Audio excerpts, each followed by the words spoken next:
Hello, welcome back PlayBASIC coders. Today is the 29th of May 2025 and really I just want to have a bit of a recap about some stuff that's going on, some things I've done recently and all that kind of stuff and where we're sort of heading. So first of all, I'm back doing some website stuff, and if tomorrow goes the way I hope and the weekend, we'll put this version of the site up and then we'll modify and add as we go through. So unfortunately it's been a few months since I've looked at the main site, but today I've been navigating a lot of the updated code from here, for example, which uses a different backend but uses a lot of the same tag phrasing and markdown stuff, for example, and that kind of code is really, it was taken from PB, inserted into this to test it out to see if I could fix up some of the problems. We have been able to fix the problems and add other little features here, and this has kind of become a testing ground for me. I've always wanted to have my own sort of separate blog and do things outside of the scope, because I've been doing this for a long time. We're coming up to 25 years. If you had said to me that you'll be doing a programming language kind of project for, well, 20 something years anyway, I would have said that's ridiculous. There's no hope in hell I would do that. But it is. Yeah, I think the first builds of PlayBASIC were released sometime in about 2003, is it? 2004 maybe? I actually don't remember. Isn't that crazy? The articles I write on here, they are, some of it's kind of actually kind of raw. This particular one, this vanishing value of how free culture has undermined developers, is kind of how I feel about software development these days. Not in a very positive mood about it. Not because of things like, people think that's because of AI is coming and all this kind of garbage, but no. It's just been a long erosion of value over time. What's happened, well, back in the older days in particular, was that you would write a piece of software and you could deploy it from your own website and sell it from your own website comfortably, and there was lots of traffic coming in. There was lots of these middleware websites about software discovery. Probably most people would be aware of things like download.com back in the day, but there was heaps of these things. What you would do is you would build your application, then craft what was called a pad file. In that pad file, you would have a description of your application. A pad was I think it's just an acronym for, I think it's like portable application description. You would upload your pad files to these general purpose distribution websites, and all the download sites would download the new pads and display that information on their site. So just by doing a simple thing like updating your pad file, you could become visible across, hundreds of websites overnight. These days, it's not quite that simple anymore, is it? You've got to be either talking to influencers, pretty much it's all social media, isn't it? You've got to be in that social media space doing something.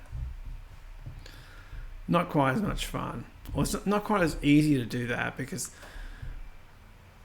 to reach more, enough people, you've got to talk to a lot of influencers, and you've got either got to have a large social media presence yourself, or play that sort of follower game, which I really kind of can't stand, to be honest. This kind of tit for tat thing where you follow someone else and they follow you and then they unfollow you, and this thing just goes up and down all the time. I don't really do social media. I'm terrible at it. I hate it, to be honest. It's a waste of time. It always has been, it always will be. Go figure. Anyway, the main article back here at the moment, these are really from, some were from forum posts I've written before, and I've just expanded those things. This one I'm sort of the most happy about, actually. It's a longer piece, but it's worth a read through.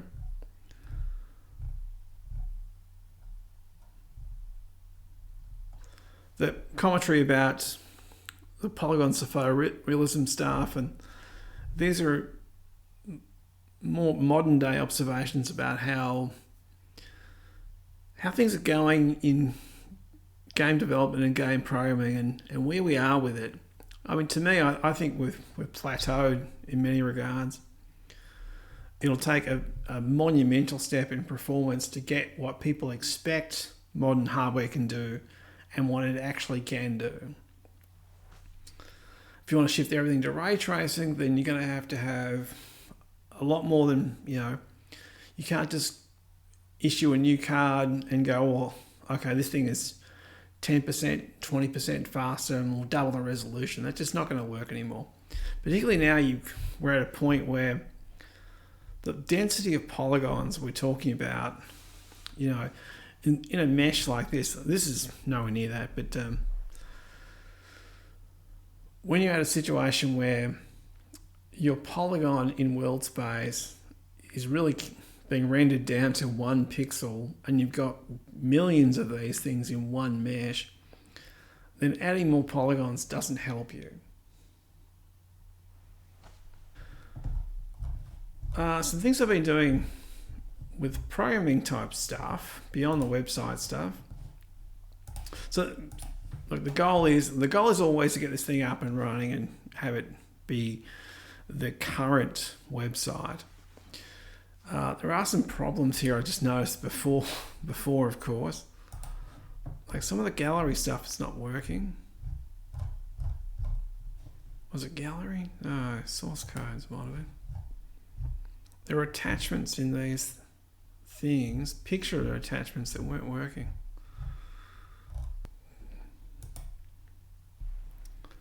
We do have a page about PlayBASIC 2, and I'm in the process of building a more elaborate video, a much bigger design document about what I want to include in PB2 and what I don't want to include, what I'm really aiming for, and who I'm really I'm not really targeting a particular person when I think about this. I'm thinking more of a tool that is suitable for rapid development, is able to do cross-platform, but not just the current ideal of cross-platform where you go, well, PC, web, Linux, maybe, maybe on a Mac or something, or on a phone. To do that, we'll be using some layer libraries. So you might have heard of STL or those kind of libraries, but there's a whole bunch of these media libraries around that you can drag into your project. We could build our command sets on top of those things, and if we're true to the library itself, then pick it up, recompile it on something else. And the way we're going to do that is in this translator architecture. Some of the goals that I've been keen to explore, and my objective really is to build one of the fastest compilers and some of the highest performance code that's possible. I mean, if you use PB to DLL, there's a point where you get to where you can't really do much better. For example, if you have 3 variables and you add them together within an expression, and within that works out to be 3 machine code instructions. That's it. So if you wrote that in assembly, you would write the same code. Yeah. The optimization stuff has to be smarter than that. It has to look at what you're doing and have a much bigger, broader knowledge of what you're doing, and then try and inline and let you have control over certain ways code is generated. And if we do that, we can do things that are not possible today. my goal would be to keep a very simplified structure, but yet more powerful internal primitives. And I've got some thoughts about what I want to do visually, but that's kind of irrelevant for the time being. Anyway, we've had some success with the website actually. Now, when I Google PlayBASIC.com, we actually get it's reappeared. Now, for people who don't know this, for the last probably 4 years, maybe longer, I'm not even sure now, it just disappeared. It would not give you any search results from PlayBASIC.com. Crazy. Ironically, Bing used to have great results. So today when you go to Bing and you search for PlayBASIC.com, you don't get anything useful. Like, it's not giving our domain in the top results.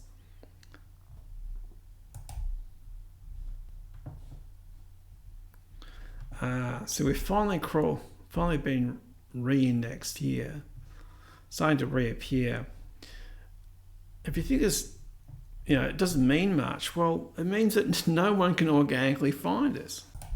When those kind of problems happen, you kind of cease to exist, and combined with a shrinking of a lot of the independent websites that used to be around. So people would make a website for their own little development group, and they would put their applications on that thing, as I was saying before, and then distribute those things through pad files and maybe link sharing and this kind of stuff, which just doesn't happen anymore. People don't do that because they're fearful about how search engines or page rank in search engines works. They think if they link to a lesser site than them, some of their magic is washing off, and that's kind of how pages are ranked. The other one, how pages were ranked, was that links coming into your domain is like a vote of confidence for that domain. So the more links coming in, the more likely you are to get a higher ranking. So even in search terms that aren't directly your website, that's all fine, but what happens when those sites disappear? That's what's happened in the last handful of years, 4 or 5 years. So many of those sites just no longer exist. And even high ranking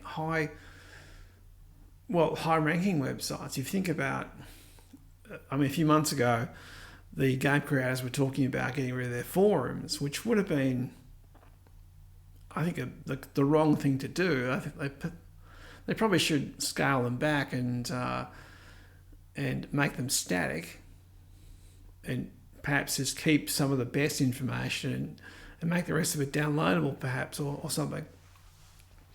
But other websites too in the same space, like BlitzBasic.com, disappeared. I don't know when that was now. It must be 4 or 5 years ago or something, maybe less. But overnight, it just disappeared, and it just leaves a crater in that community. There's just no one to fill that.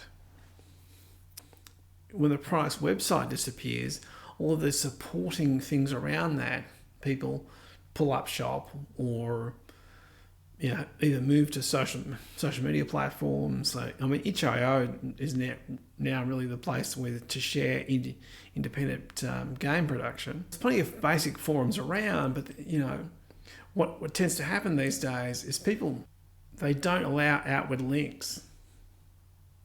They want you to link to them, but they don't want anyone on their domain linking out to something else. It just has a negative impact on everyone, because everyone's so precious about their page rank. Anyway, we're starting to reappear for whatever reason. Who knows? This is how insane this stuff can be sometimes. It's just like, we'll just get rid of your results. Sorry, what? in terms of demos, I've been doing the PolyWolf stuff, and it's kind of a demonstration of what can be achieved with just messing around.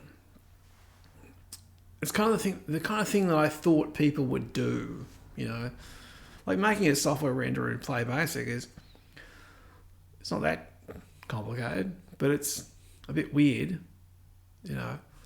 Making a software renderer in general is a bit weird. I mean, how do you solve some of the problems that are easily solved by shifting to a hardware renderer that has Z buffering? We've got to account for perspective. You've got to make sure, well, if you want to do things like, having objects move through other objects, or doing shadow casting, or this kind of stuff, or even just light mapping in general, that's a whole different conversation. There are heaps of tools to do that in this day and age. You can go and get those things and get out there and do that yourself. But if you want to know how that stuff actually works, you could sit down and make it yourself. The PolyWolf stuff was kind of an expression of just doing that. It's like, oh, well, we've got a wolf kind of environment. Let's put some objects in it. Let's see what we can do. Let's maybe... I haven't added it yet, but... wrote the visibility stuff about putting the ideas out there about, you better start thinking about portal rendering or visibility rendering in general, because it's very important to keep performance high. So those demos don't have that in there, but we've just got very basic straight ahead structures that allow us to do, I don't know how many polygons are in those scenes, but a fair bit. So one of the ideas I was thinking about up front was doing shadows. Was doing like shadow rendering. The weird shadows there are because they're not clipped in front of the camera plane. It just doesn't do anything with those Z values, so they just go anywhere. The characters here they're recorded, they're loaded into PolyWolf, saved out in the current version of the loader. And I've added, I think, an interpolation function where you can just tell it you want how many frames between each frame of the animation you want. So then it will run through and compute those steps. Because obviously with animations, you can do it two different ways. You could have it do it real time and interpolate every vertex from frame A to frame B, or you can just pre-compute them, which just means you're just cycling between computed frames. I think the latter is probably the best for most things. If you want an absolute, like really clean animations, you probably would do real interpolation. So in a scene made up of a combination of these things, you would have objects that are further away. Maybe they're not interpolated. They're using pre-baked frames, and then as they get closer, maybe they use those, which is a very standard technique in 3D, really. Things up near the camera are high quality. As they get further away, we're approximating them more and more. Terrains are a classic one. If you've probably seen that in video games a lot anyway.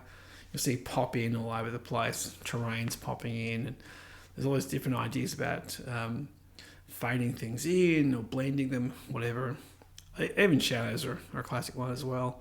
The way this works, by the way, is we've got a light. There it is there. And that light, for every vertex in the scene, we're running a ray through here and computing where on the ground it lays. So for every vertex in the character, we're doing that same process.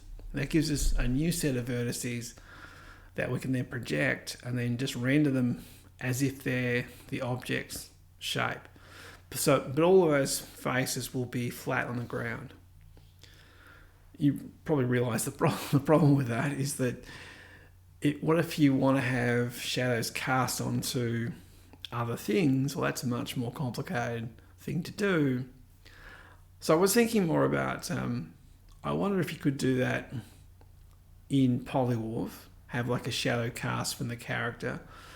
And that was on the back of seeing a demo called Into the Shadows. Okay, here's a capture of the Into the Shadows demo. We'll just flick through it a little bit. This is all software rendering on the PC. And it's a character demonstration, so it's around the Quake era.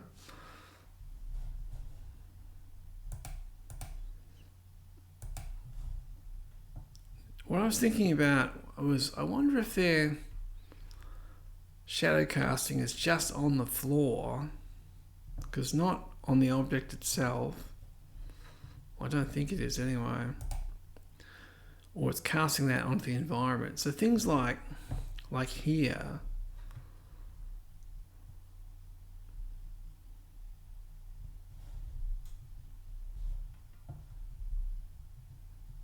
skip ahead. Look, it's a great video. Go and watch the video. It's written for DOS.